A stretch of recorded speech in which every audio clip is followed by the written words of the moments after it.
सोमवार की दोपहर अचानक मौसम बिगड़ने के बाद तेज बारिश और गरज चमक के बीच चुनचुड़ा इमामबाड़ा अस्पताल में अफरा तफरी का माहौल बन गया। अस्पताल की तीसरी मंजिल पर स्थित महिला जनरल वार्ड के पास अचानक बिजली गिरने से ऑक्सीजन पाइपलाइन और बिजली की लाइन में आग लग गई।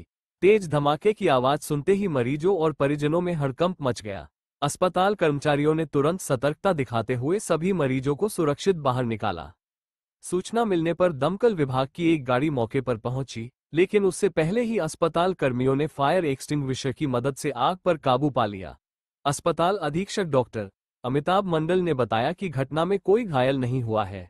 तकनीकी कर्मचारी तुरंत मरम्मत कार्य में जुट गए हैं और प्रभावित मरीजों को अन्य वार्डों में स्थानांतरित कर दिया गया है। घटना के समय वार्ड में मौजूद आया महामाया कुंडू ने बताया, बिजली गिरते ही तेज आवाज के साथ आग लग गई। मैंने तुरंत चिल्लाकर सबको सतर्क किया। अगर समय पर प्रतिक्रिया नहीं होती तो बड़ा हादसा हो सकता था।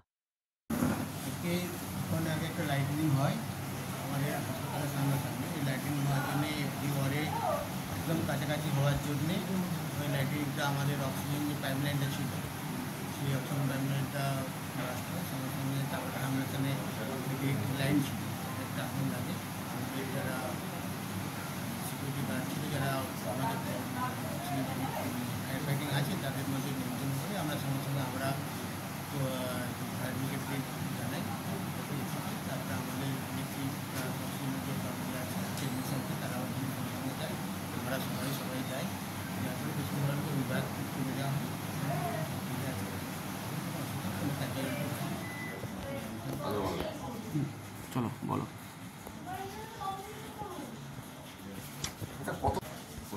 তাদের কোথায় শিফট করা হলো? একটা অন্য ওয়ার্ডে। আগুন কি ধরেছিল না ধোয়া হয়েছিল? ওটা কি অক্সিজেনের পাইপ? আগুন ছিল অক্সিজেনের পাইপ, আর সঙ্গে সঙ্গে একটা আমাদের ইলেকট্রিক লাইন ছিল, তো আমরা সঙ্গে সঙ্গে অক্সিজেনের সেন্ট্রালি বন্ধ করি আর লাইটটা বন্ধ করি। কারো কোনো ক্ষতি হয়? মানে প্রাথমিকভাবে কি মনে করা হচ্ছে, কি থেকে হতে পারে? লাইটিং থেকে হয়েছে। কি হয়েছিল স্যার? অ্যাসিস্ট্যান্ট সুপার এখানকার মিনময় চক্রবর্তী আমাকে ডাইরেক্টলি ফোন করেন যে স্যার আমাদের এখানে বাজপুরে একটা ওয়ার্ডে সমস্ত আগুন লেগে যায়, তাড়াতাড়ি আপনারা আসুন। হ্যাঁ, আমরা সেই মতো তাড়াতাড়ি আসি। হ্যাঁ, এবং এসে এদের মেন বিল্ডিংয়ের সেকেন্ড ফ্লোরে ফিমেল জেনারেল ওয়ার্ডের ওখানে একটা ইলেকট্রিকের বোধহয় কোনো কারণে আগুন লেগেছিল। ওরাই সেটা চার্জ করেছিল এবং যে সমস্ত পেশেন্টরা ওখানে ভর্তি ছিল তাদেরকে একদম সুস্থভাবে রেস্কিউ করে ওরা অন্য জায়গায় শিফট করে দিয়েছিল। কারোর কোনো রকম ক্ষতি হয়নি এবং আগুনটা চট করে নিয়ে যায়। এটা কি বাজ পড়েই হয়েছিল? মনে হচ্ছে বাজ পড়েই হয়েছে, আর কিছু কারণ নেই। আর এমনি হবে ওরা এবার অথরিটি যাটা করার আছে করবে, কারণ ওরা চেক অলরেডি করতে শুরু করেছে।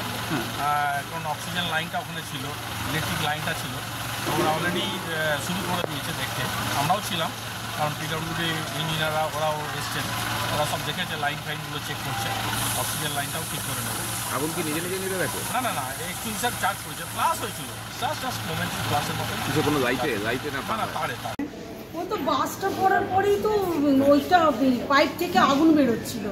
হ্যাঁ, মানে ব্লাস্টে মারার পরে আগুন বেরিয়ে গেছে। আগুন বেরোতে বেরোতে অনেকটা বেড়েই গেল, জোরে আওয়াজটাও হচ্ছিল। দিয়ে তারপর কি হলো? তারপরে ওই দিদিরা, আমি তো তিনতলার বারান্দা দিয়ে চিল্লাচ্ছি, এফজিতে এসো, মেন অফ করো। তারপরে তো সব ভাইরা ওই নিচ থেকে সব ছুটে এসছে, সবাই এসছে, কেউ বাকি নেই। দিয়ে তারপর ওখান থেকে তারপরে ফায়ার ব্রিগেড এলো, সবাই এসছে, স্যারেরা এসছে, কেউ বাকি ছিল না। ওখান থেকে অক্সিজেনের পাইপ ফেটে গেছিল। হ্যাঁ, দুটো পাইপই মনে হচ্ছে, দেখা যাচ্ছে। আচ্ছা, ওটা কোন জায়গাটা ফেটেছিল? ওই যে চলুন দেখাচ্ছি, ফিমেল ওয়ার্ডে, ফিমেল জেনারেল এক্সিওয়ানে। দিয়ে তারপরে ওখান থেকে সরিয়ে এখন ওয়ার্ড চেঞ্জ করে দেওয়া হয়েছে। হ্যাঁ, এখন পেশেন্টগুলো তখনই সরানো হয়েছে। কারোর কিছু হয়েছে না?